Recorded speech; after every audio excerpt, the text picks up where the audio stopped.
Hello everyone. My name is Mikey McCoy, and I carry a story that has shaken me to my core. For years, Charlie wasn't just my mentor. He was my brother in every sense that mattered. We built something powerful together. We traveled the world together. And now, after weeks of silence, I can no longer hold back what I've seen, what I've heard, and what I still can't explain. Because what happened that night, it wasn't just an incident. It was a moment that split reality in two between what the cameras showed and what really took place behind the scenes.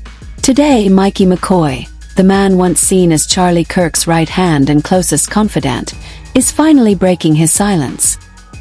His words are now echoing through Turning Point USA like a shockwave, shaking its foundations and forcing everyone to ask, was this tragedy truly unexpected? Or was something quietly set in motion long before that day?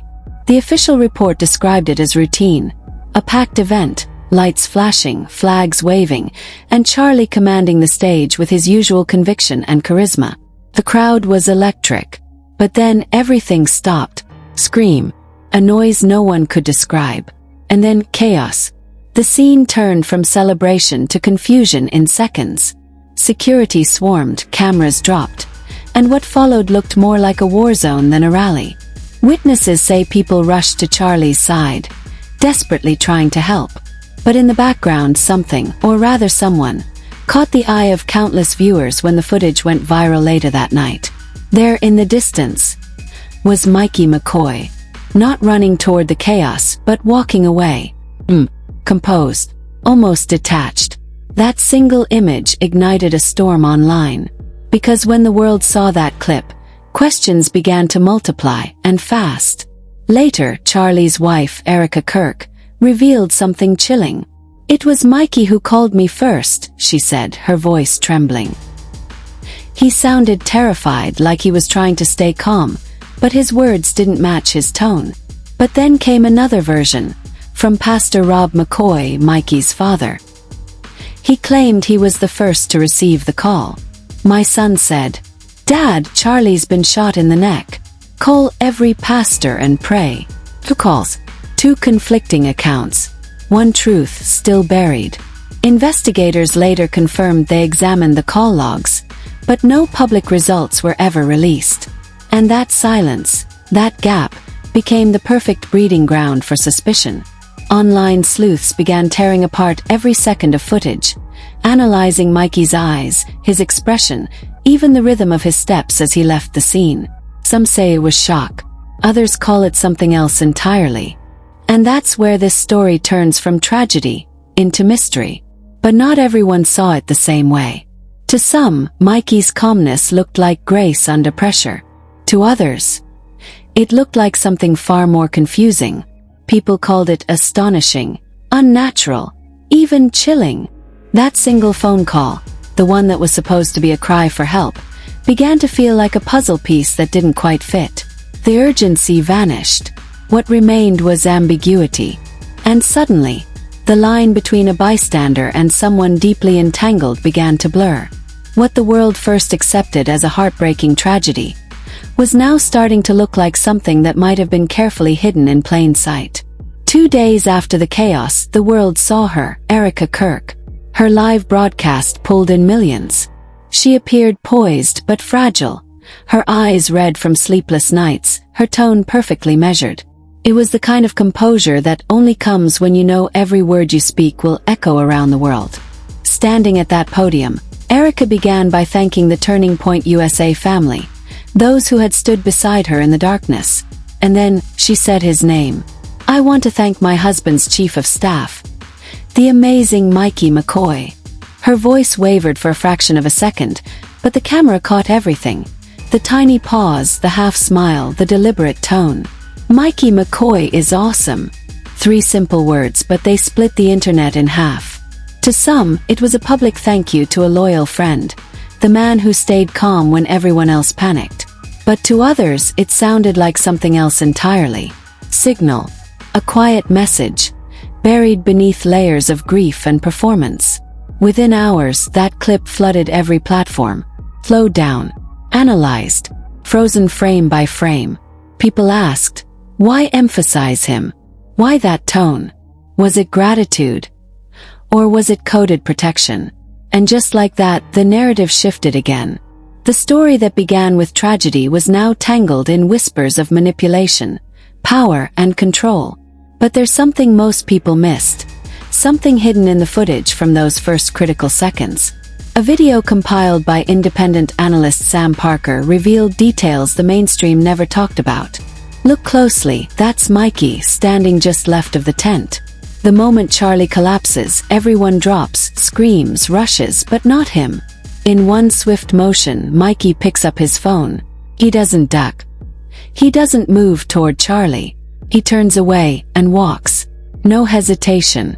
No confusion. Just motion, deliberate, precise, and eerily calm. And from that moment on, the internet had only one question. Who was he calling? And why did he seem to know exactly what to do before anyone else did? Let's go back to the footage. One more time. Slow it down. Frame by frame. Charlie is hit. The crowd erupts. Panic everywhere. But there Mikey. One motion. Phone in hand.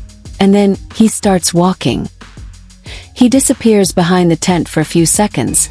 Then re-emerges. Still on the phone. Still calm. Still composed.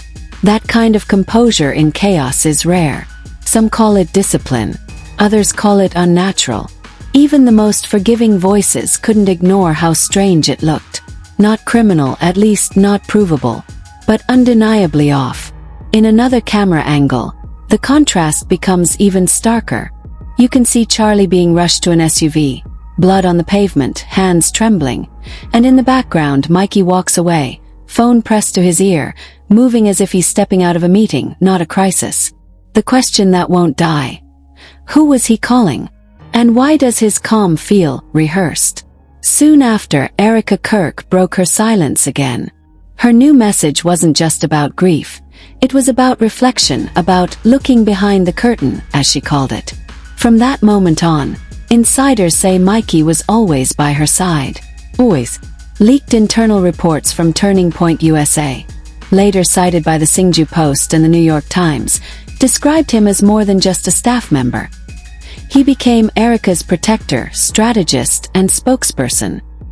He managed her communications, controlled what got out, and built an invisible barrier between her and everyone else. The man who once walked away from the chaos was now the one managing every ounce of its fallout. Behavioral experts began to pick apart Erika's language from that viral speech. Her word choice, wonderful instead of brave, amazing instead of loyal, wasn't random. In psychology, that kind of instinctive vocabulary often reveals emotion before logic. One analyst put it simply, in moments of trauma we slip. We show who we truly connect with. That one adjective, wonderful, changed everything. It transformed public sympathy into suspicion, casting doubt on whether Mikey's presence was comfort or control. The reactions were polar opposites. Some hailed Erika's calmness as leadership under fire, a sign that Turning Point USA could endure the storm. But others saw something else. A stillness too perfect. Performance too polished. The image of Erika, steady and composed while the empire around her trembled, became the symbol of something haunting. A movement built on certainty, now cracking from within. And through it all, Mikey McCoy stayed silent. No interviews. No statements.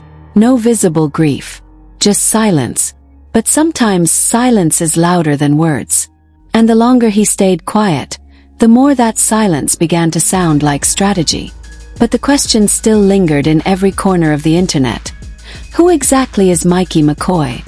Before that tragic day, his name barely existed outside Turning Point USA's inner circle. But within those walls, he was everywhere. The quiet architect, the fixer, the man who made sure every camera, every schedule, every movement ran like clockwork. Inside the organization, people described him as calm, efficient, almost surgical in how he handled chaos. He was Charlie's right hand, not by chance but by design. And the way their paths first crossed almost sounds scripted. The first time I met Charlie, Mikey once said, I drove him and his girlfriend Erika to the airport. He grilled me the entire way. Aristotle, Plato, American history. And when we got there, he looked at me and said, "I don't want you to go to college. I want you to come work for me." And just like that, the deal was sealed. Mikey McCoy, once a driver, became the man behind one of the most influential movements in America. But now that same loyalty had turned into suspicion. The silence surrounding him was deafening. And in that silence, people began to fill the gaps with their own truths. Then came the spark that reignited everything. Candace Owens. By late October, when the noise had begun to fade, she lit the match again. Her podcast episode dropped like a grenade. Calculated. Every word laced with precision. "Look at the footage," she said to millions. Why did Mikey McCoy turn away when his leader needed help? Her tone was not outrage. It was surgical. She dissected every second, every frame. The angle, the reaction, the timing of the call. Then she went further, demanding that the call logs be made public. Within hours, her words were everywhere. Clipped, shared, captioned. Hashtag the McCoy call began trending. "There are too many little lies being told," she said. Charlie gets assassinated, and the same people who tried to destroy him are now rewriting how he died. Challenge accepted. The truth will be exposed. But Owens didn't stop there. She hinted at something darker. Deep state interference, political cover-ups, and even Pastor Rob McCoy's alleged role as a security liaison with classified connections. Her implication was chilling. If the story doesn't add up, someone inside is making sure it doesn't. Those words spread like wildfire. In days, journalists, influencers, and independent investigators started pulling at the same thread. The missing minutes, the broken audio, the strange gaps in timeline. One analyst called it public prosecution disguised as patriotism, a digital court of law, and Mikey was at the center of it. But here's the twist no one saw coming. While Candace claimed she was exposing corruption, her broadcast actually tightened Turning Point's inner circle. The walls went up. The message became unified. And the silence became strategy. Internal memos began circulating. Be disciplined in your messaging. No division. No interviews. No leaks. Behind the scenes, confusion turned into quiet panic. Chat logs from staff described the mood as tense, watched, and off-script. Everyone was waiting for someone to speak. And finally that voice emerged. It was Blake Neff, Charlie's veteran producer, the architect of the movement's public image. He went live less than 24 hours later. His tone was firm, emotional, and controlled. "This attack on Mikey McCoy is disgusting," he said. "I was there. I stood next to him. When that shot rang out, we didn't know if there was a mass shooter. We reacted like anyone would. That's not betrayal, that's survival." He described the chaos in vivid detail. The sound, the confusion, the terror. Then he said a line that would echo through conservative media for weeks. Charlie did not fall in vain. He stood for his convictions until his very last breath. And with that, Turning Point USA began to rebuild its own version of the truth. The organization's digital platforms synchronized. Clips were shared. Narratives aligned. Every post carried the same message. Faith, loyalty, unity. But critics noticed something eerie. The story felt too smooth, too rehearsed, too clean. Legal experts began to whisper. This wasn't grief control. It was narrative control. Even Pastor Rob McCoy's later statements didn't align with his earlier ones. Timelines shifted. Quotes changed. And beneath the surface, a new kind of power struggle had begun. One that wasn't about politics or faith anymore. It was about truth itself. As one insider put it, the media became a shield, protecting the movement, not the memory. And beneath that polished surface of loyalty and light, small fractures began to form. Cracks in the perfect facade, the kind that can only come from one thing, guilt. He calls Pastor Rob McCoy, his voice trembling. "Dad, Charlie's been shot. Call every pastor you know. We need prayer. Now." But even as the prayer chains began to form, Another question was quietly being whispered inside the walls of Turning Point. Why were only a few voices allowed to speak? And why did the truth feel buried beneath layers of sanctity and polished sorrow? The silence was too perfect, too rehearsed. Was it loyalty holding them together, or fear tearing them apart from the inside? Then it happened. 15-second clip. Grainy, blurry, posted from an anonymous account. Charlie on stage. A moment of hesitation. Mikey turns. Phone pressed to his ear. That was it. 15 seconds. And the entire internet detonated. Within minutes, timelines were flooded. He's gone. It's official. Then came the tweet from Turning Point. So, dear family, with heavy hearts we share that Charlie has gone home to Jesus. The message was clean, reverent, and final. But online the storm refused to die. Half the world mourned. The other half demanded answers. Some said it was a tragic accident. Others swore it was retaliation, tied to Charlie's fiery remarks just days before about Gaza, Netanyahu, and the web of money and influence connecting politics, faith and war. And then came the whispers about the documents. Alleged files that never saw daylight. Files that some claimed linked leading conservatives to covert international intelligence channels. Within hours, hashtags turned to battlegrounds. Mossad. Conspiracy. Collusion. Every theory sounded insane, until it didn't. Experts called it digital combustion. One spark of truth mixed with silence and grief, and the whole world started writing its own story. Fact-checkers tried to step in. Intel sites, media watchdogs, all saying there's no proof. But by then, the truth was irrelevant. The narrative had become a wildfire of belief.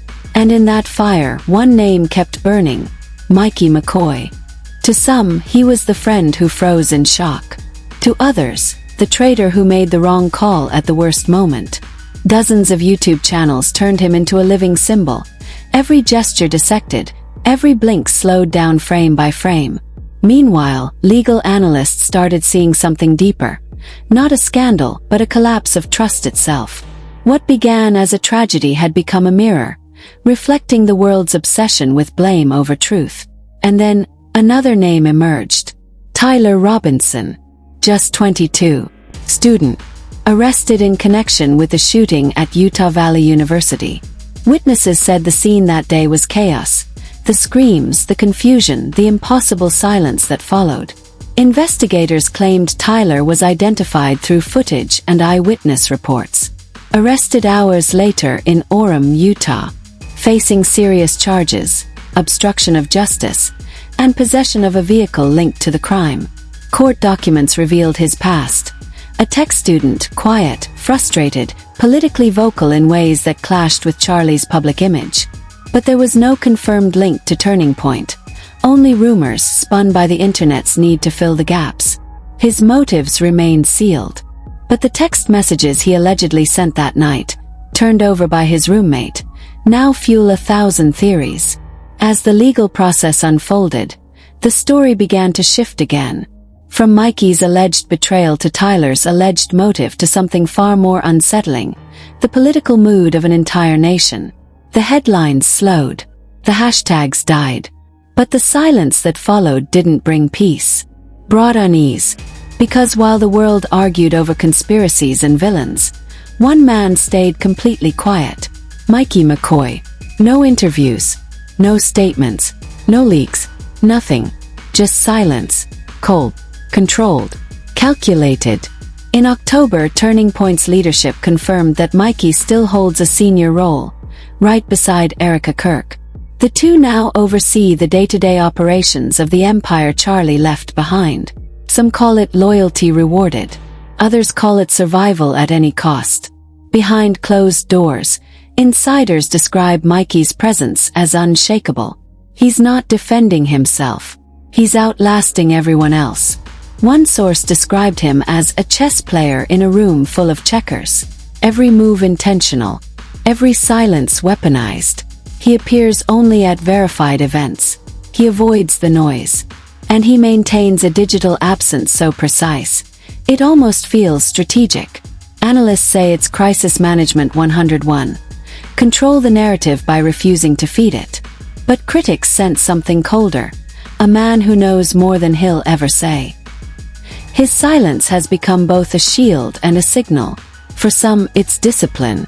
For others, it's guilt. And for millions still scrolling through old clips and half-forgotten threads, that silence has become the loudest sound in the story. Because sometimes the truth doesn't end with a confession, it ends with the quiet that follows. So what does silence mean? Is it loyalty? Or is it the final form of control? Perhaps the truth is still out there, buried in a file, locked in a memory, or hiding behind a man who learned that saying nothing is the most powerful answer of all. Share your thoughts below. And remember, silence too can be a statement.